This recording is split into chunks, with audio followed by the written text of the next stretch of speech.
Salut, c'est Quentin, créateur d'Occurrence Coaching. J'ai envie de te parler aujourd'hui de qu'est-ce qui m'a amené à être coach, parce que je pense que c'est une question que tu as.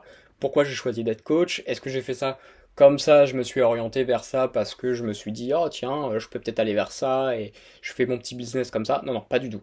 Ok? Et je vais du coup t'expliquer ce qui m'a amené à cette voie-là.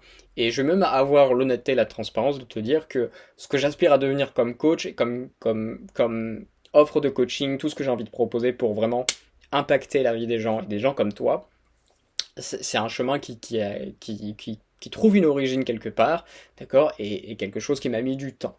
Ok, j'ai pas fait ça du jour au lendemain en me disant oh tiens j'ai envie de faire des sous, je vais faire ça. Ok, tout a démarré quand j'avais 17 ans. C'est un âge qui est assez particulier, 17 ans. Peut-être que on sera amené à discuter de ce sujet un jour, soit ensemble, ou peut-être que tu trouveras une publication, quelque chose où j'en parle. Mais 17 ans, c'est un âge assez particulier. Et pour ma part, à cet âge-là, ça faisait à peu près un an, à partir de mes 16 ans, où j'ai commencé à vraiment rentrer dans le développement personnel, à être vraiment beaucoup plus impliqué dans justement le développement de soi, développement d'une hygiène de vie, d'une qualité de plein de choses, en fait, d'utiliser ma créativité pour mon quotidien. Tout a germé un peu là.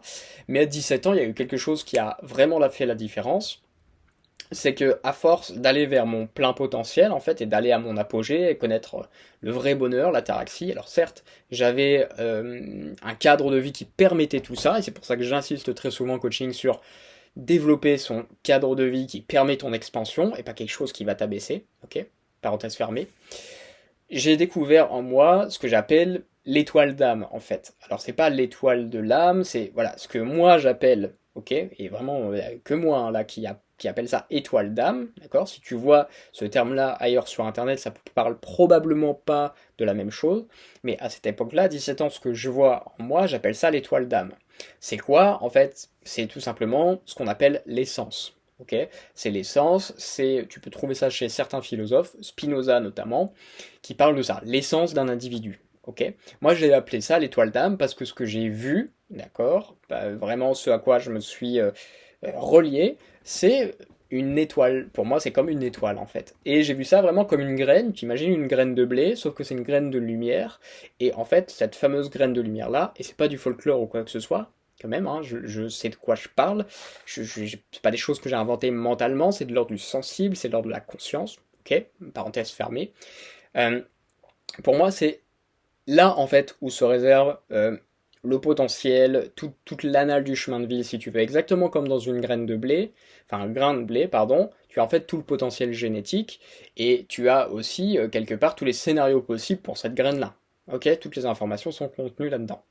Quand je vois ça à cette époque, au moment où je suis en connexion avec ça, je sens que c'est pas quelque chose qui m'est propre, mais que c'est en fait en chacun de nous, que c'est en tout le monde, et du coup, je suis réjoui en fait parce que je sais que je suis arrivé à cette connexion là parce que justement aussi j'ai fait ce qu'il fallait sans savoir que ça pourrait me mener jusqu'à ça comme découverte, mais en tout cas j'ai fait ce qu'il fallait pour développer qui je suis, mon potentiel, nourrir mon âme, etc. Bref, aller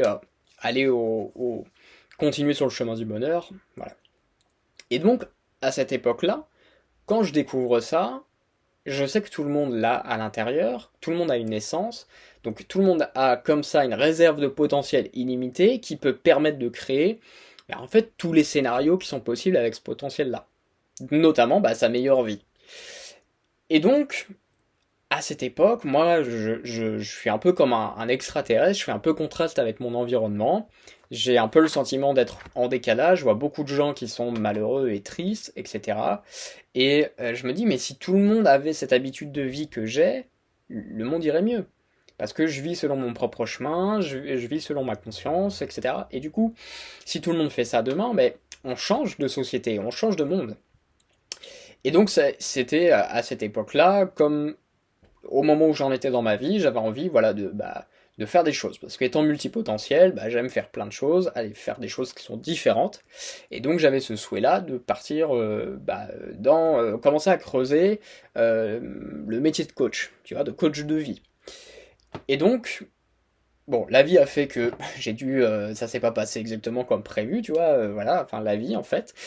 Donc j'ai pas forcément été dans cette voie-là, j'ai pas réussi à aller dans cette voie-là. À l'époque, j'étais jeune en plus, donc l'entrepreneuriat, tout ça, j'y connaissais rien, j'y suis venu beaucoup plus tard.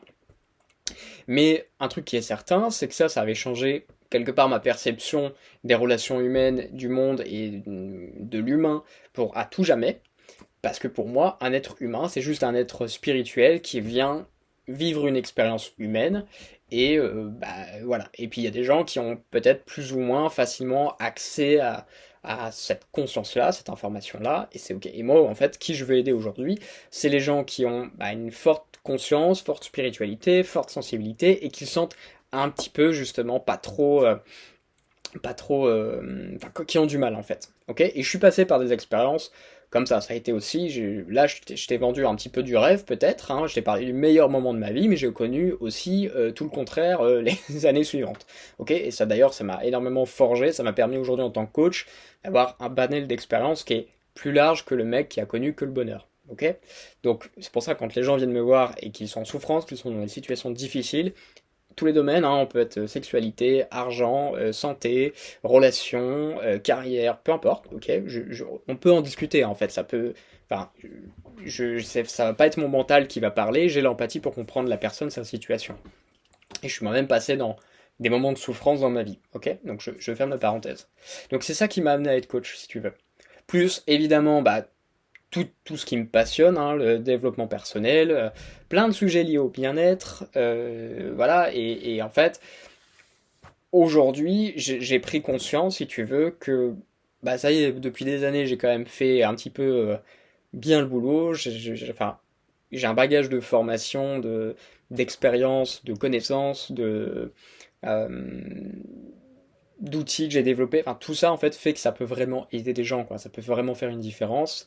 Et donc c'est comme ça que en 2024, j'ai décidé, donc 10 ans après, à peu près après avoir eu cette envie d'être coach, donc 10 ans après, ok, j'ai pas fait ça du jour au lendemain en disant tiens je vais faire un business, ok, 10 ans après, la vie a fait que elle m'a renvoyé un petit peu, voilà, des signaux de on va changer de chapitre, là, il y a peut-être le coaching à reprendre. Et donc, je suis rentré en formation à l'EDEC, donc Paradox School, l'école de David Laroche. Voilà, c'était la meilleure école pour moi. Et c'est comme ça que j'ai assumé, on va dire, ma responsabilité, enfin, assumé un peu ma mission, enfin, une partie, une composante de ma mission de vie. Je vais le dire comme ça plutôt. Le coaching est une composante de ma mission de vie. Voilà. Et donc c'est comme ça qu'aujourd'hui, bah, je suis dans cette voie professionnelle-là, enfin de cette vocation, dans cette activité. Ok. euh,